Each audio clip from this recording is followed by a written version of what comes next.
Hello, I'm making this video today to point out a few things about the November 6th interview of Brendan Dassey. First off, this is all happening one day after the RAV4 has been discovered. At this point in time, they couldn't have possibly had any evidence that pointed to Brendan to justify the interrogation. In fact, we now know that they never found any trace of Brendan in the RAV4 or in Stephen's trailer. But Deputy O'Neill couldn't have known that at the time, nor did he have any evidence pointing to Brendan at the time. Deputy O'Neill is a sheriff with the Marinette County Sheriff's Department who pulled over Brendan with his brother Blaine while they were on their way to get some sodas for the Crivet's cabin. I listened to this interview for the first 20 minutes and it seemed mostly normal, just law enforcement asking normal questions in pursuit of a missing persons investigation. However, around the 20-minute mark, that all changes and Deputy O'Neill begins telling Brendan what happened. This first clip is mostly harmless. You remember that girl taking that picture? You're getting off the bus, it's a beautiful day, it's daylight, and everybody sees it. You do too. Do you remember seeing that girl standing there taking a picture?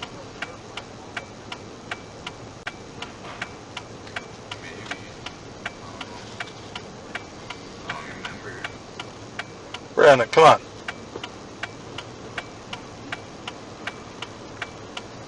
You do know, don't you?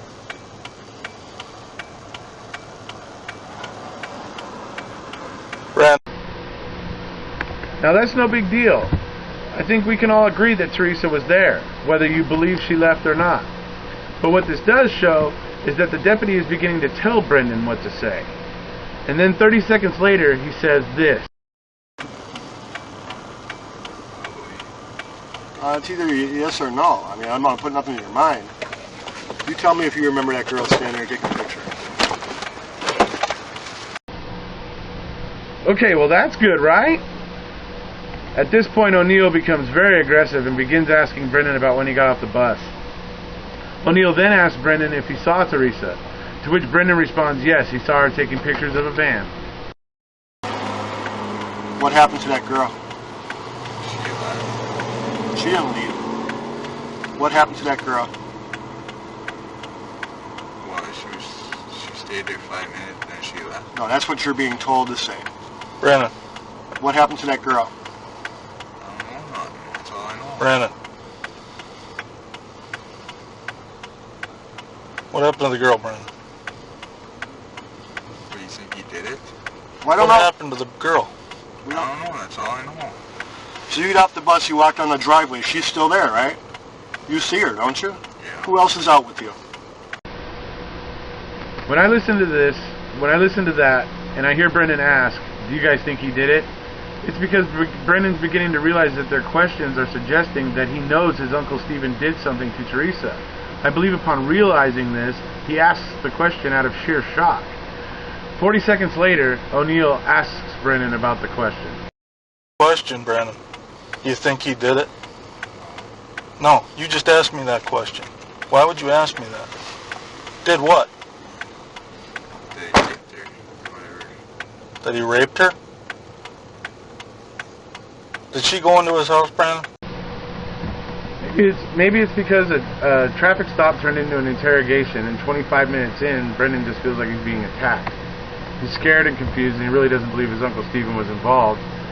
And he also notices that O'Neill is becoming very agitated. So he starts guessing. He remembers the rape that his Uncle Stephen was accused of before. If law enforcement could frame his Uncle Stephen then, he probably figures if he says that, O'Neill will finally leave him alone.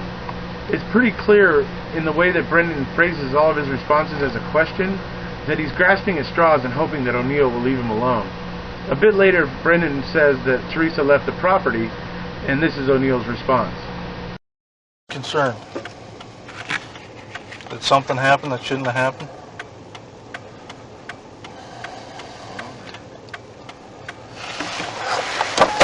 Well, why are you lying to me about that? I ain't. What do you mean you ain't? I don't know where she is. Accusations of lying with no evidence on Brendan? Dirty pool. Don't worry about that. That truck did not leave that place. It did not go out the driveway and take a left. Once again, O'Neill tells Brendan she didn't leave, and then he follows with this a short time later. And nobody's saying that Stephen did this, okay? Nobody's saying that. What? Are you freaking kidding me, O'Neill?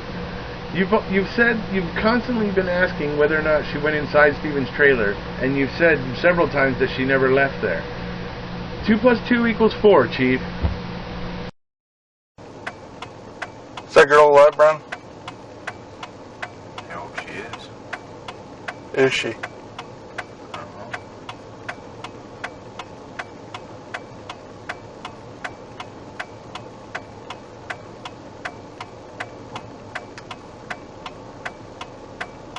Yeah, you do know, Brian. Were you involved in this?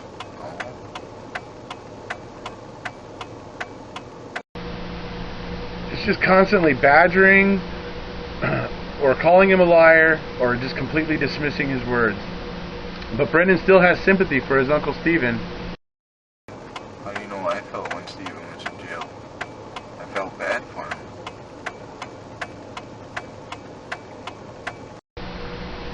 I love that Brendan brings this up. If you've wrongfully convicted a man once, shouldn't you possibly take a little extra care to make sure you don't repeat that mistake? Or at least give the appearance of fair play? Apparently not. The fact that this is all happening on November 6th, one day after the RAV4 was found, really reminds me of the way that they reported Stephen Avery as a murder suspect 154 minutes after Teresa Hallback was reported missing. I will leave a link to Sean Atwood's video down below, by the way, so that you can check that out. Meanwhile, let's check in with O'Neill. Where'd they go? She left and he went in the house.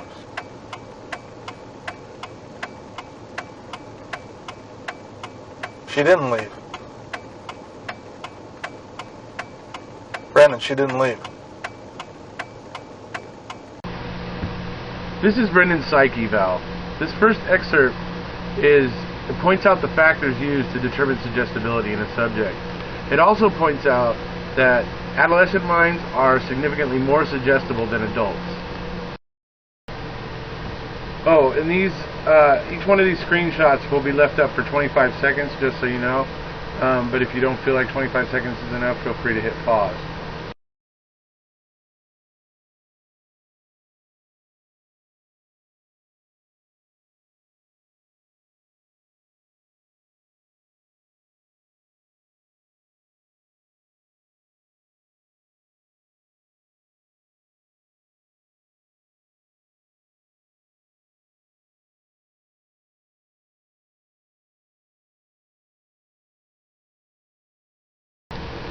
In this next bit, Brendan mentions that he is sad. The psychiatrist points out that Brendan appears to have the same serious and subdued personality that he had in the interrogation of February 27, 2006. He felt that Brendan was in the same frame of mind that he was with law enforcement investigators at that time. Brendan also mentions that he doesn't know why he has always been in special ed classes.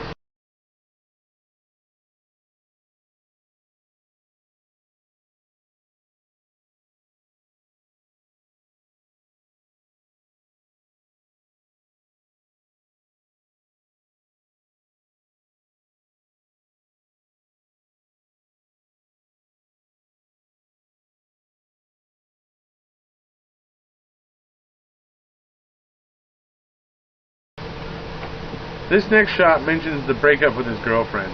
It also discusses the IQ testing. The breakup with his girlfriend would have been very fresh to him at the time. The kid was vulnerable as well as serious and subdued.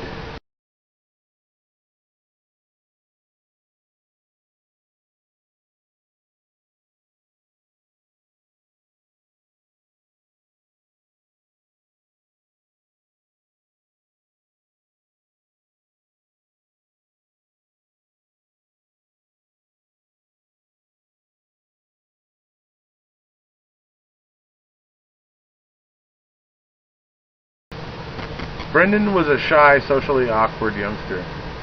It states that he was less independent and more accommodating to others. To my mind, he was bullied by law enforcement starting on November 6, 2005, then by Wiegert and Fassbender, and again by O'Kelly, Kaczynski's PI, which also led to Wiegert and Fassbender again. Whenever they needed to validate some new piece of evidence, they would just find a way to get at Brendan and call him a liar or tell him to tell the truth until he said whatever they wanted him to say. They were bullies, and cowardly ones at that.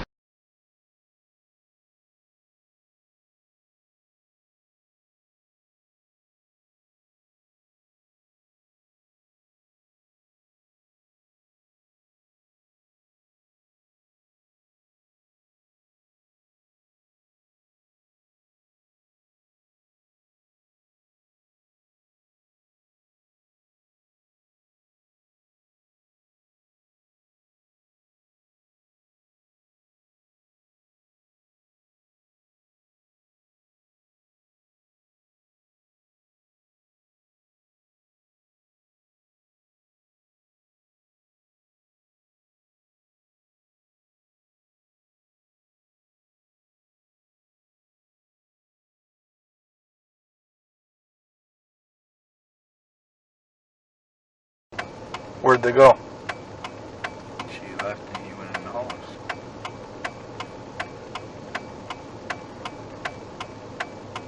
She didn't leave. Brandon, she didn't leave. Well, I question your accuracy, Deputy O'Neill. So finally I'd like to talk about the promises. The promises to Brendan make me sick. I previously thought that Wiegert and Fassbender were the only ones that made promises to Brendan that he didn't need to be scared and that they would protect him. Boy, was I wrong. Deputy O'Neill, you're on. Huh? This one. Okay, so why'd you not tell us the truth about when you saw her leaving? I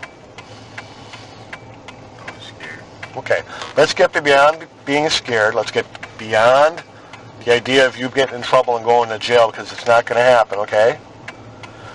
Tell us anything more. Did you actually see her leave, or did she stay there?